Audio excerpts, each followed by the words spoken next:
भूल गए शैतानी। एक शहर की एक छोटी सी गली के आखिर में एक घर था। उसमें रहते थे शैतानगम। अपने नाम की तरह ही उनके काम भी थे। हर समय सबको सताने में उन्हें बड़ा मजा आता था। उनके घर के लोग उन्हें समझते थे, लेकिन आदत से मजबूर शैतानराम समझते ही नहीं थे।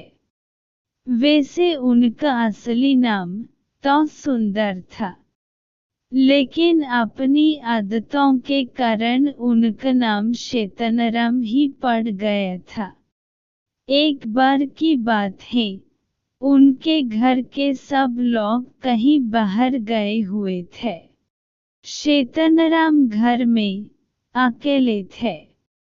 गली के एक घर में एक मुर्गी और उनके कुछ दोस्त रहते थे। शैतानराम उन्हें अक्सर परेशान किया करते थे। कभी मुर्गी को उठकर कमरे में बंद कर देते थे, तो कभी मुर्गी की गर्दन में रस्सी बांधकर उसे घूमते थे। मुर्गी ने सोचा कि शैतानराम को सबक सिखाया जाए। उन्होंने अपने कुछ साथियों से बात की। सब उनकी मदद करने को तैयार हो गए।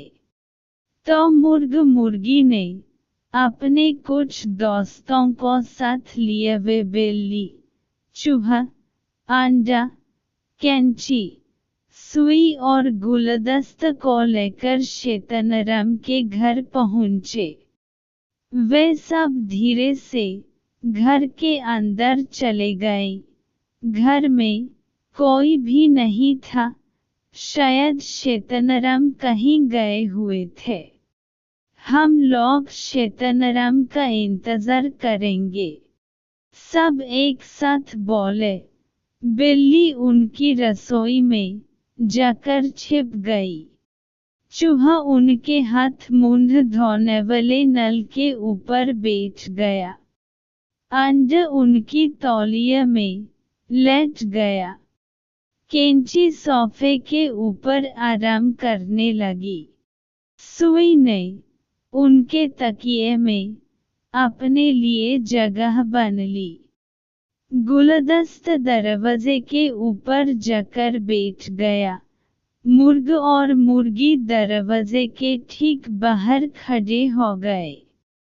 जैसे ही शैतानराम दूर से आते हुए दिखाई दिए, मुर्गा कुकन करता हुआ घर के अंदर की तरफ भागा।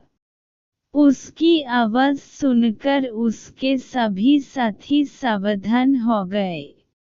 मुर्गी भागी मुर्गे के पीछे और उनके पीछे भागे शैतानराम। मुर्गा दौड़कर रसोई की ओर गया। शैतानराम उसके पीछे पीछे। जैसे ही रसोई में पहुंचे, अंधेरे में बिल्ली उनके ऊपर कूदी। वे घबराकर आटे के डिब्बे में गिर पड़े। मुंह धोने के लिए वे नल की ओर भागे। आंखों में आया चला गया था। उनको ठीक से दिखाई भी नहीं दे रहा था। जैसे ही नल खोलने के लिए उन्होंने हाथ बढ़ाया, चूहे ने जोर से उनकी उंगली में काट लिया। दर्द से चीखते हुए और अपनी आंखें साफ करते हुए वे तौलिया ढूंढने लगे। और जैसे ही उन्होंने तौलिए से मुंह पोंछा, अंडा उनके पूरे मुंह पर घूम गया। वे थककर सोफे पर जाकर बैठ गए। पर यह क्या, वहां तो कैंची पहले से ही उनका इंतजार कर रही थी।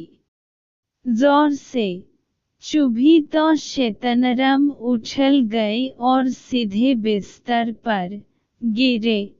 उनके तकिए में लगी हुई सुई उनके गाल में चुभी।